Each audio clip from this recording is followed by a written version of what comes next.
Okay, so good morning everyone. So again, meron na naman po tayong isang educational content na kung saan tatalakayin na po natin ulit itong tungkol sa work permit system. Bakit nga po ba napaka-importante ng work permit prior tayo mag-execute or mag-start ng work? Ano po ba yung procedure nito, sir? Ano po ba yung importance nito? Bakit napaka-importante nito before tayo mag-start sa trabaho? So, una sa lahat, pupunta muna tayo sa procedure. Okay? Paano po ba tayo mag-a-apply ng work permit? At sino po ba dapat yung mag-i-issue at kailangan mag-prepare ng permits? No? So, una, dapat po, normally, ang nag-i-issue po ng permit is ang permit issuer. No? Normally, sa atin sa local, yung nag-i-issue ng permit is from our client side. Right? From our client side, and the permit receiver, ito po is from our side, from contractor side. Kung tayo po ay isang contractor, no? Normally, mga site engineers, okay?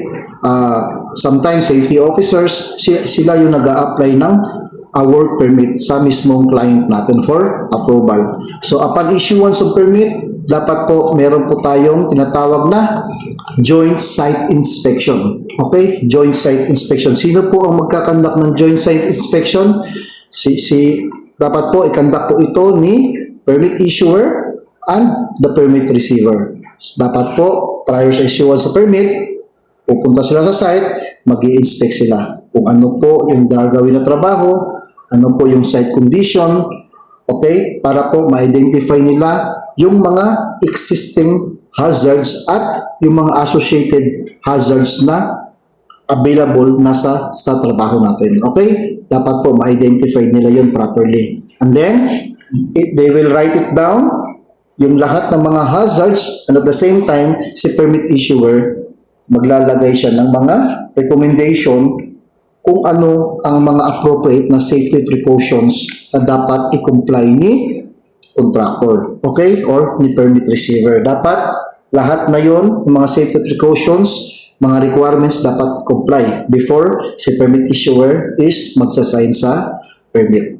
And then, after issuance sa permit, okay, let's say na kompleto na po lahat yung mga requirements, yung mga safety precautions, andyan na lahat.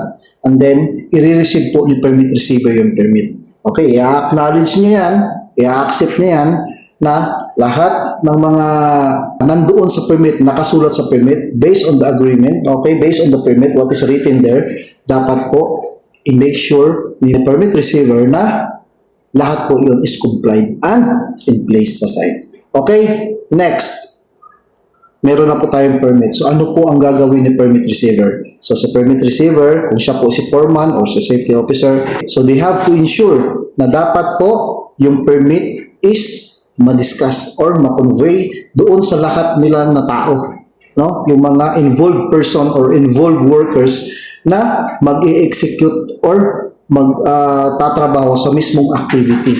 Dapat po ma-discuss nila lahat yon, lahat ng mga associated risk. Ito yung activity natin for today. Then, in this particular activity, ito po yung mga identified na hazard. Ito po yung mga danger na na-identified natin. So, for us to prevent these such dangers, so dapat ma-provide natin itong mga, or ma-comply natin itong lahat na mga safety requirements and then the precautions. Make it sure all of these listed safety precautions and requirements are provided and in place. Okay, so yan po ay part ng TBT natin during sa TBT or toolbox talk. Dapat i-discuss nila yan para si worker is aware siya sa kung anong klase na trabaho at kung anong klaseng merong danger or hazards ang available sa mismong activity niya. Dapat po, they are all aware.